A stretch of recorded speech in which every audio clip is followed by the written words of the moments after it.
सड़कों से गुजरते हुए टोल टैक्स देना वैसे तो बेहद आम हो गया है। पहले जहां गाड़ियों को रोककर नगद में टोल टैक्स लिया जाता था, तो आजकल फास्टैग का ज़माना है। यह बदलाव इसलिए किया गया ताकि टोल प्लाजा में समय की बर्बादी ना हो और इंटरनेट के जरिए धड़ाधड़ टोल टैक्स कट जाए। इस बदलाव ने सफ़र को आसान तो किया, लेकिन यही टोल प्लाजा अब आम आदमी की जेब पर भारी पड़ रहे हैं और टोल कंपनियों के साथ साथ सरकार की जेब इससे भरती जा रही है। यह हम नहीं बल्कि खुद मध्य प्रदेश सरकार के कागज बोल रहे हैं, जिनमें बताया गया कि मध्य प्रदेश की बड़ी सड़कों पर लागत के मुकाबले 4 गुना टोल टैक्स वसूला जा चुका है। और यही नहीं, टोल कॉन्ट्रैक्टर से बंधी सरकार अभी और कुछ सालों तक टोल टैक्स वसूलेगी। भोपाल देवास 4 लेन स्टेट हाईवे 28 बनकर तैयार हुआ 426.64 करोड़ रुपए में। इस सड़क पर टोल टैक्स शुरू होने की तारीख 12 अगस्त 2010 है। 2010 से लेकर मई 2024 तक इस सड़क से 1610.92 करोड़ रुपए टोल टैक्स वसूला जा चुका है। इस सड़क पर सरकार 21 मई 2033 तक टोल वसूलेगी। ये सिर्फ एक सड़क की कहानी नहीं। अब जरा राजस्थान की सीमा से शुरू होकर एमपी की आर्थिक राजधानी इंदौर तक जाने वाली नया गांव जावरा लेबड़ 4 लेन हाईवे के आंकड़ों पर भी नजर डालिए। जावरा से नया गांव तक सड़क बनाने की लागत 425.71 करोड़ रुपए आई। इस सड़क पर टोल वसूली 17 फरवरी 2012 से शुरू हुई। अब तक यहां से 2168 करोड़ रुपए टोल वसूला जा चुका है।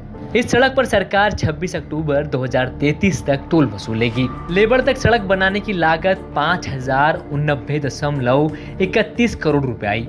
इस सड़क पर टोल वसूली 4 जून 2011 से शुरू हुई। अब तक यहां से 1909.60 करोड़ रुपए टोल वसूला जा चुका है। इस सड़क पर सरकार 27 अप्रैल 2038 तक टोल वसूलेगी। सिर्फ यही नहीं, सरकार एमपीएसआरडीसी की सिफारिश पर कई बार इन सड़कों पर टोल की दरें भी बढ़ा चुकी है। अब इन सड़कों से गुजरने वाले वाहन चालक पूछ रहे हैं कि गाड़ी खरीदने से लेकर हर बार सड़क से गुजरने तक पैसे उनसे लिए जा रहे हैं। और सरकार यदि गाड़ी खरीदते समय रोड टैक्स वसूल रही है तो महंगे टोल से अब उन्हें छुटकारा दिया जाए। हाईवे वगैरह तो अच्छा है, पर ये टोल वगैरह जो है सब महंगे हैं। किस तरह से महंगे? टोल वगैरह जैसे गाड़ियाँ जाती हैं तो गाड़ियों के मतलब 100-150 रुपए लग रहे हैं, तो वही अगर कम लगे तो अच्छा है। टोल ये रोड तो अच्छा बना है, कोई बात नहीं सर। टोल रोड पे टोल जो लगता है वो महंगा पड़ता है और टोल बंद होना चाहिए। और रोड टैक्स जब गाड़ी निकलती है, जब से हम टोल पे पैसा ले लेते हैं, रोड टैक्स का पैसा लेते हैं, सबका लेते हैं, तो फिर महंगा पड़ता ही है। तो यहाँ से कहाँ तक आप जाते हैं? इंदौर तक जाते हैं। इंदौर तक महंगा ही है, सिर्फ हर 50 किलोमीटर पर टोल आता है। महंगा टोल है, बंद होना चाहिए। ये टोल नाके जो है सर, यहाँ क्या पैसा बहुत ज्यादा लगता है। जैसे एक ये नया गांव का टोल है 35 रुपए यहाँ लगते हैं, पिपलिया मंडी में लगते हैं 55 रुपए, माननखेड़ा में लगते हैं, बिलपाक लगते हैं, ऐसे लेबर तक टोल ही टोल है सर। और बहुत सारा मतलब पैसा इस रोड पे लगता है। कितने रुपए लगते हैं सर, कहीं 50 लगते हैं, कहीं 45 भी लगते हैं, आगे कहीं 80 रुपए का भी टोल है। तो जाते वक्त भी लगता है, आते वक्त? हाँ, दोनों तरफ लगता है सर। तो इससे आप लोगों को क्या परेशानी रहती है? परेशानी है सर, टोल ज्यादा लगता है ना सर। मतलब ये रोड कम है और मतलब रोड टैक्स आप गाड़ी जब लेते हैं, खरीदते हैं, तब भी तो रोड टैक्स लगता है, फिर वो इसमें काउंट नहीं होता है? नहीं होता है ना सर, ये अलग से रोड टैक्स ले रहे हैं सर।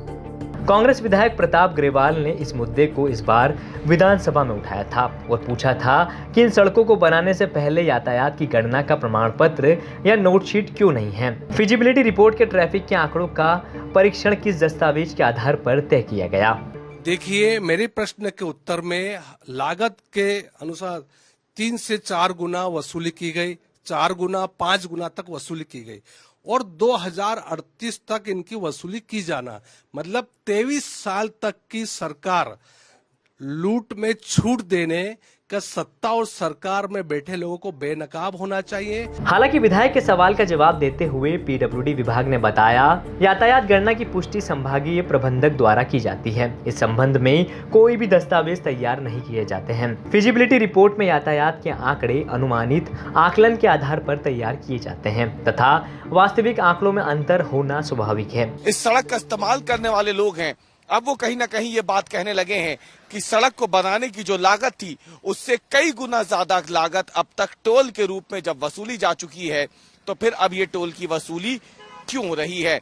आपको बता दें कि इससे पहले भी इलाहाबाद हाई कोर्ट ने नोएडा और दिल्ली के बीच बने डीएनडी फ्लाईवे को लेकर के एक आदेश दिया था, जिसमें लागत से कहीं ज्यादा टोल वसूली के बाद टोल बंद करने के आदेश दिए थे। उसके बाद कंपनी सुप्रीम कोर्ट पहुंची थी। हालांकि सुप्रीम कोर्ट ने भी हाई कोर्ट के आदेश को यथावत रखा था, जिसके बाद डीएनडी फ्लाईवे से टोल को हटा दिया गया था। सिर्फ कमर्शियल गाड़ियों से ही अब वहां टोल लिया जाता है। और माना जा रहा है कि मध्य प्रदेश की जो ज्यादातर प्रमुख सड़कें हैं, जहां पर बड़ी संख्या में ये टोल हैं और उनसे करोड़ों रुपए यानी जो लागत सड़क की उससे कई गुना ज्यादा वसूली टोल के शुल्क के रूप में हो चुकी है, जिसे लेकर के जनता अब ये कह रही है कि सड़कें भले ही बेहतर बनी हुई हैं, इसमें कोई दो राय नहीं, लेकिन टोल की ये जो कीमतें हैं कहीं ना कहीं ये उनकी जेब पर अब भारी पड़ रही है। मंदसौर से आकाश चौहान और विजय मीणा के साथ रविशपाल सिंह की रिपोर्ट, एमपी तक।